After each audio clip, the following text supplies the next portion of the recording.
So you want to make this tool even more useful? No worries, I've got you covered. This video is sponsored by Shopify.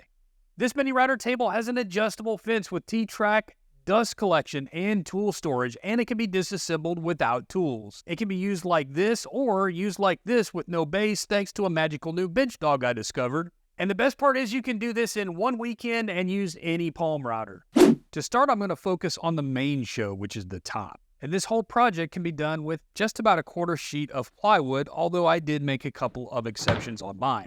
So for the top of this table, I'm going to go in a slightly different direction than usual and try this phenolic-coated Baltic birch plywood. Typically for shop projects, I like to go with a Formica on top for a nice durable finish, but I don't have any scraps of that left and I didn't want to buy an entire 4 foot by 8 foot sheet just to do this one project. This phenolic stuff is not cheap. It's about $40 for a 2 foot by 2 foot piece off of Amazon, but that didn't stop my curiosity. I've never used it before, so I'm going to give it a try. You can certainly use the plywood that you build the rest of this table out of and just put some polyurethane on top of it to give it a nice, durable, and slick finish, and I think you're going to be good to go.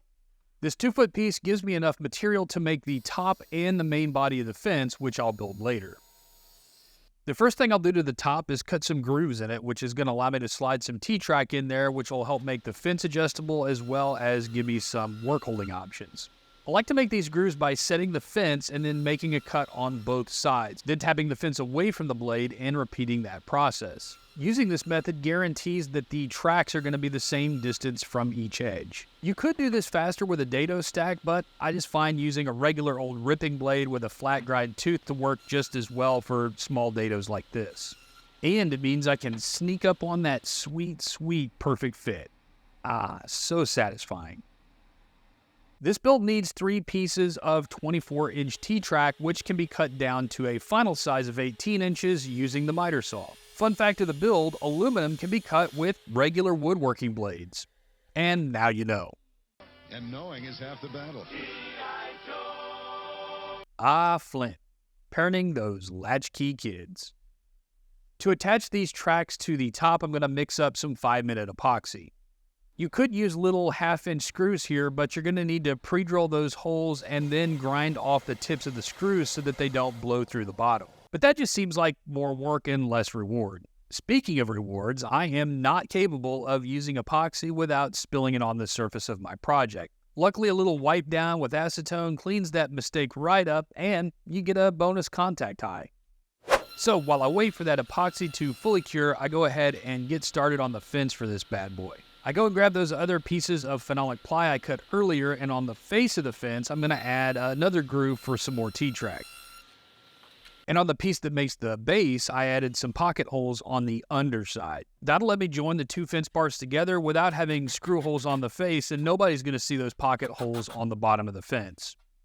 Next, I added some little dog-eared supports that are going to go on the back side of the fence to help it stay 90 degrees, and some 2-sided tape's going to hold those in place while I drill a pilot hole and sink a screw inside the dado where the T-track's going to eventually cover it up. I added a second screw to the underside of the fence, and 2 screws should hold this together just fine.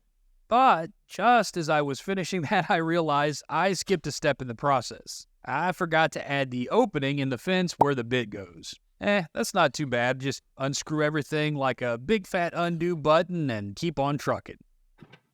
I marked out the center line on both parts since they'll both have mating holes. Anyways, I used a Forster bit to bore out the holes in both pieces, and then over to the bandsaw where I just cut off the remaining little waste bits to make a little archway. A jigsaw is going to work too, or even a small flush trim saw, because I'm not really removing that much material at all. Then everything gets screwed back together and we can move on. Oh, and this T-track gets epoxied just like before.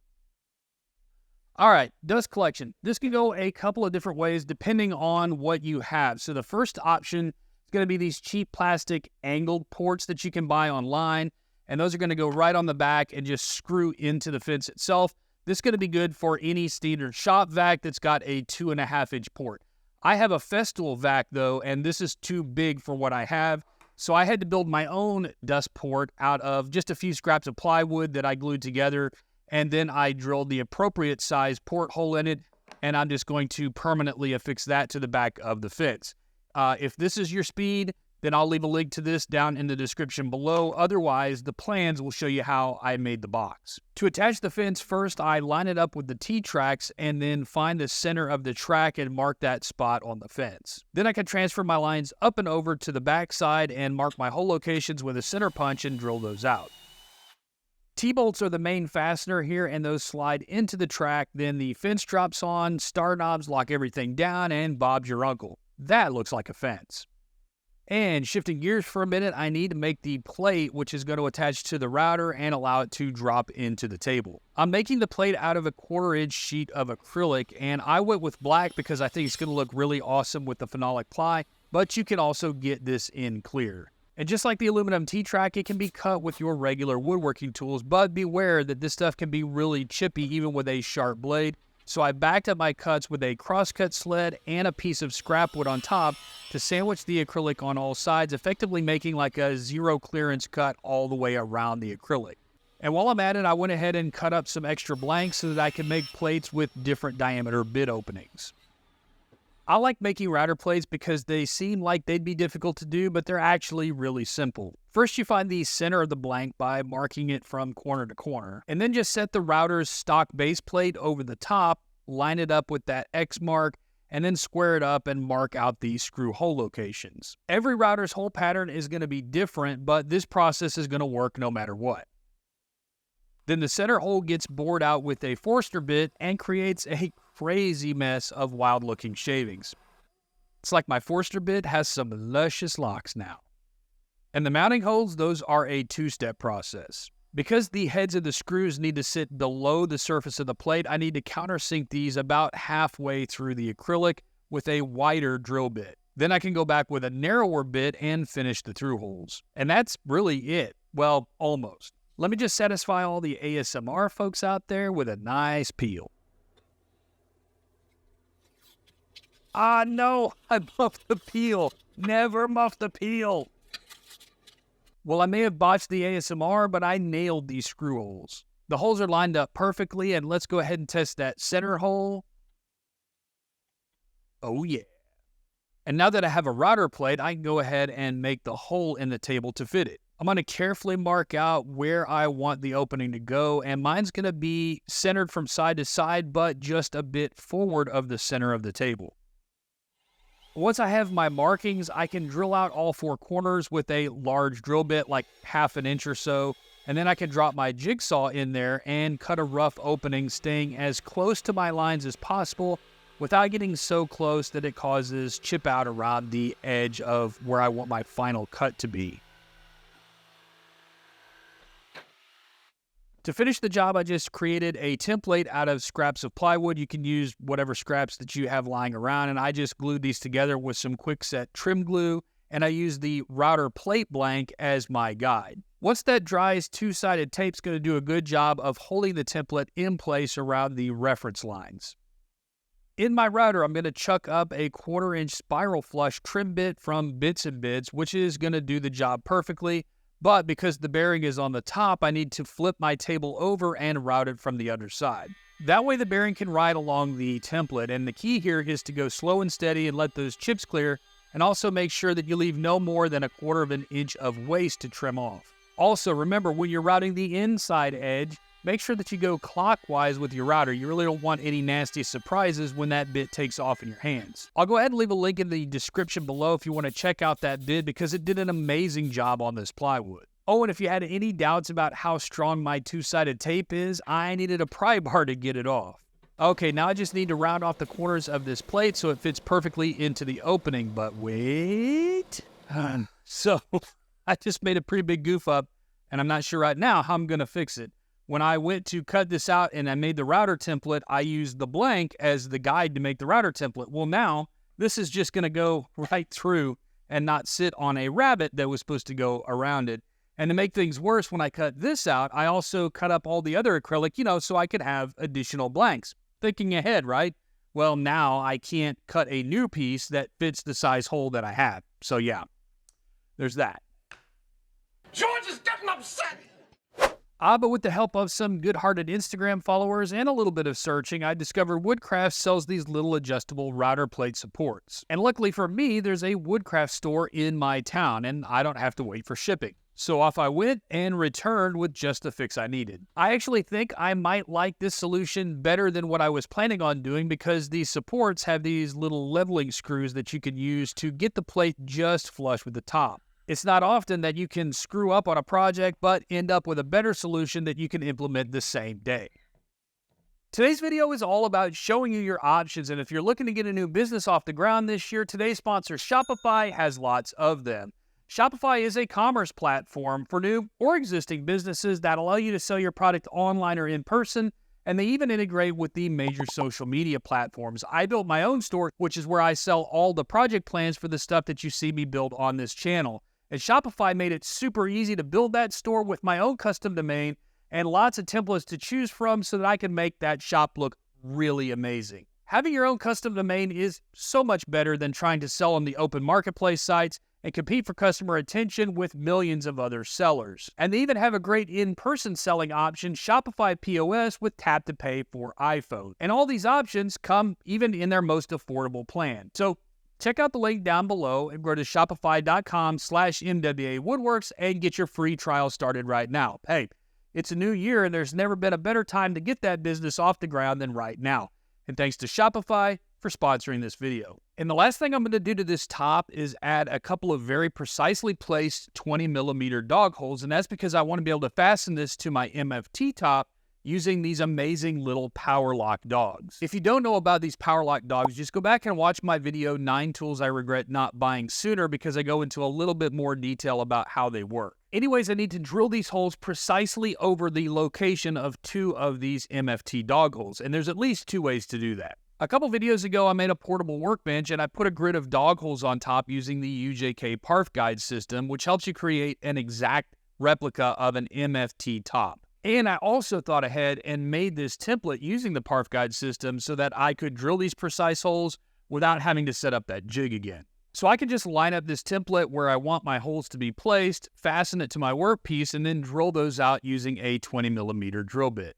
The key here is to drill these holes as straight as possible, and that's why I'm using this little guide from the Parf system. You can also use a portable drill guide or just do it by hand and let the template guide the bit straight. Another way to do this, if you already have an MFT, is that you could just clamp your workpiece to it and go underneath and use your 20mm bit to mark the center of the hole location. Then just drill it out. And the last thing I need to do is just put a tiny little chamfer on these holes to accept the power lock dogs. And UJK makes this little chamfer reamer tool that you can attach to your drill, and this will clean out your dog holes as well as cut the little chamfer on the top. Or you could just use a router with a chamfer bit in it, which works just as well. And now I can just slide these power lock dogs into those holes and through the MFT. And when I turn this little bolt on top, this is going to clamp down. And now I have a perfectly secured connection, and it's completely flush with the top so that the router fence can slide right over it and no clamps are getting in the way. I'm telling you, these power lock dogs are so clutch. And after I drop in the router and set the fence in place, I love this thing even more than I imagined when I designed it. It's the perfect working height for me as a natural extension of the work table, and I have easy access to the router switch. And the dust collection through that little port is great. There's nary a sign of debris under the router. So you could stop right here and you'd have a pretty awesome little router table, but I'm not done. I want more options. While it's nice to hang the router off my MFT table, I realize that some people may not have that option, and sometimes I may want to use this thing in different locations in my shop, so I want to make a base. And as I was designing the base, I had 3 main requirements. It needs to be as lightweight as possible, it needs to disassemble easily, that way when I'm not using it, it can store away, or it's easier to travel with, and it also needs to have a tool caddy so I can keep some bits and my collet wrench close at hand.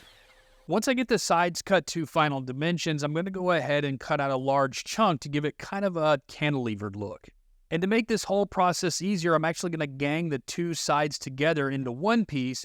That way, whatever I cut out is done to both sides at the same time, making sure that they are exactly matching. I marked out some layout lines where I thought the cuts needed to go, and these are just rough guides in my opinion with no curves or anything special about them. I made the basic straight cuts at my bandsaw, but you could also use a jigsaw for this. I just find a bandsaw to be a little bit more enjoyable for these types of cuts on smaller pieces. I removed most of the waste and stayed just off of my layout lines, and then I could take this over to the belt sander and sand back to those lines that I drew. Then I can round over the outside corners, but those inside corners are going to be a little more difficult and something that I can't really reach with this belt sander. So I'm going to swap over to the spindle sander to really get in those inside corners and then finish off and finesse the entire profile until I arrive at this. To be able to attach this base, I'm going to go ahead and add some cleats to the top edge of the sides. To connect the cleats, I'm going to use dowels. Now, I could definitely use my domino here, but I never really use a doweling jig anymore, so I thought I might give it a little love. But I ain't gonna lie though, kids, after using a domino, I don't like dowels. Well, the dowels are fine, it's just the layout process and the jigs and lack of adjustment options, I'm just not a fan. But I do it because I love you, and with a little glue and clamps, we wait.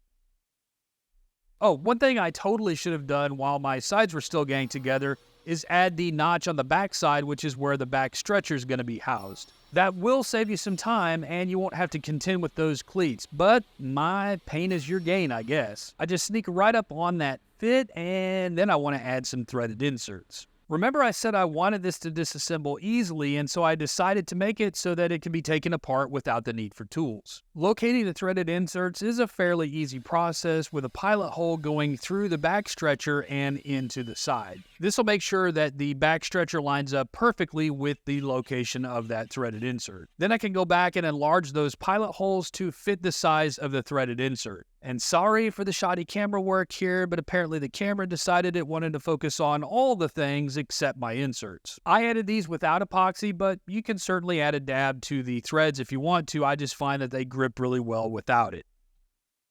Ah, there we go. Now you can see them. Quick side note, I went back and made the back stretcher a little longer so that it sits proud on each side by about 1/4 of an inch. I was a little afraid that there wasn't enough material between the bolt hole and the edge of the stretcher, and I didn't want to risk breaking it.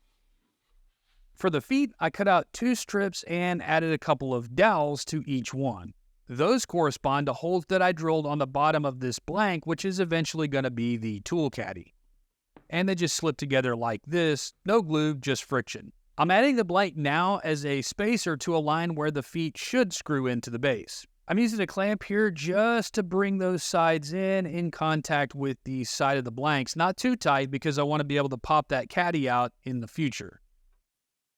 Then I can draw some reference lines and countersink some pilot holes using my favorite bit from Amana Tools. It drills the pilot hole and countersinks in one shot. Okay, you could stop right there with the feet, but I wanted to take it one step further because that's what I do. I thought I should add some more of those dog holes so that I could use my power lock dogs on the base as well. I used the same template as before and added a pair of holes to each foot on the outside, not on the inside. You see, I made the foot so that it sticks out wide on the sides of the base. That way, if you want to add these holes, you can, or if you just want to use clamps, you can do that too. See, options are the best.